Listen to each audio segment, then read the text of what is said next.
Hi, thanks. My name is Stefan Maar, specialist for trauma, treating trauma.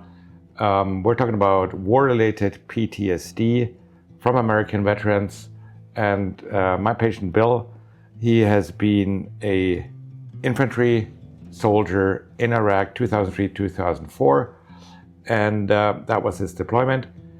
Today we're talking about suicidal thoughts and also problems with your wife or your spouse or girlfriend. Bill, it's a pretty tough topic, a very tough, very sad topic. Yeah.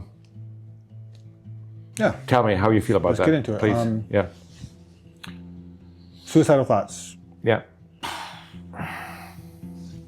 You know, to say that you're not proud to say that you've had them, that I've had them, is a thing. Yeah. Really, in the real depression zones, the suicidal thoughts come. Yeah.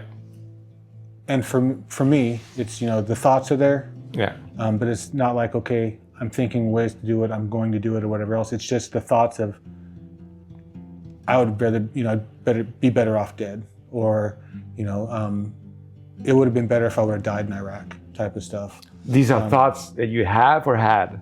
I have and had. Okay, both. They pop up, or how? Yeah, I mean, it's, when you get into usually stress-related? Stress-related, but stress-related situations aren't like I'm going to kill myself because I'm stressed. Mm-hmm. It's more when I get into the real depression areas, right? Yeah. Where you just think like there's no way out of this. It's not going to get better. Yeah. Even in the back of your mind, you know it's going to get better, but you're saying it's not going to get better. It's the sickness, we'll call it, right? And so there's those areas, and then there's the extremes, right? So I think for me, anyway, there's the extremes. There's never a lot of times when it's called triggered, or you have a bad day, basically, we'll call it. Mm-hmm. But so far, obviously, you haven't done a. Well, obviously, I haven't killed myself. Yes, but you didn't have the gun on your head either yet. So God. No. Thank God. Look, I still, still have the thoughts every now and again, right? In terms of like, this isn't getting any better. It's not changing. It's not. But it's kind of like going to the extremes. I think that's a lot of what for me PTSD has become, is like, really when it's there, you're going to the extremes. So it's or when I get into an argument with my wife, for example. Yeah. Right.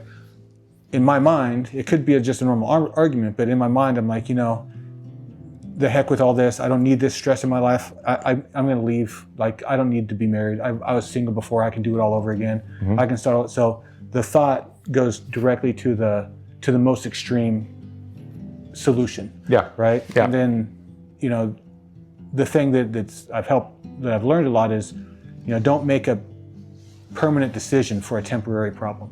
Yeah. Right. So, or in a stress situation. In a stress situation, right? Yeah. So the feelings are there, the rage are there, the thoughts are there. Yes. Right. And I've ruined a lot of relationships with that anger, with taking that extreme step where this happens, all right, I'm cutting them off. This happens, I get into a fight. This happens. There's been bad decisions, but I'm Irish Catholic. I'm allowed to make bad decisions. Okay. I'd like to get back on that on a future video. So for all those veterans out there and their family members and friends, suicidal thoughts, suicidal actions, unfortunately, a very sad part of war-related PTSD. Thank God we didn't lose any of our veterans, if I might call it that, yet. May it stay this way. Working on these kind of depressive thoughts, these kind of stressful moments, and also how to get into a peaceful relationship with your soul and your family and your friends and yourself. That's the aim, and I think therapy can help. So please join in again, and thank you again, Bill, for these open words to other veterans out there. And as you and other veterans always advise me and make me aware of, The veterans is a big family, so stay online. Thank you for watching.